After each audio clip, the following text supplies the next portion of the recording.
Yang abu yang malam lagi Imam Malik pelutun Imam Malik gi semayang subuh dengan ia semayang isya. Hana ge malam.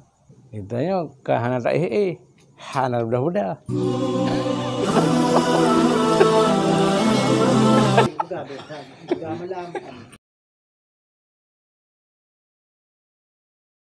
Bisa saja untuk tingkat martabat karamahnya orang yang pertama farduin kamantam elime ke yang ke tambahan jinyo lagi getem bisa saja agli hati kan.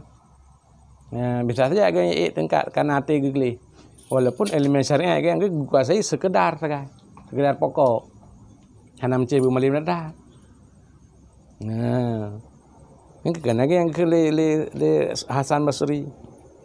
Pada itu yang le surah urang hukum Hasan Basri. Kiban hukum abu agaknya. Hana saban ke don pegah ngabu lain. Hana keturia bu kau. Ya nak tu. Hana keturia bu. Tapi kah saya kah mesti ket madu. Kadang dia uli-uli. Aje kam mesti ket madu. Nyom nanti hana keturia bu kah. Ya ngabu lagi. Yang abu yang malam lagi Imam Malik pelutun Imam Malik gi semayang subuh dengan ia semayang isya. Hana ge malam. Baru abu. Hana ge malam pura abu munajah dengan Allah ibadat. Puasa aura ibadat malam. Hati ikhlasnya baru abu. Yang mana maksud Hasan Basri.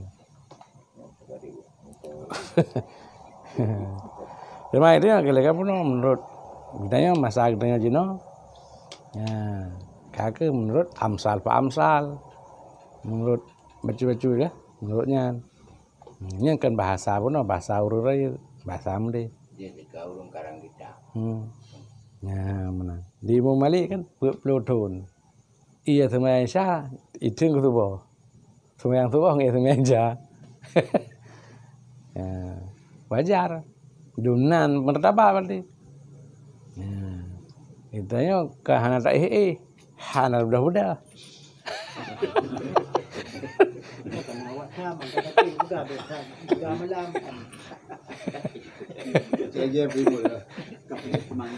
Ya kan tahu tak kan? Ya kan.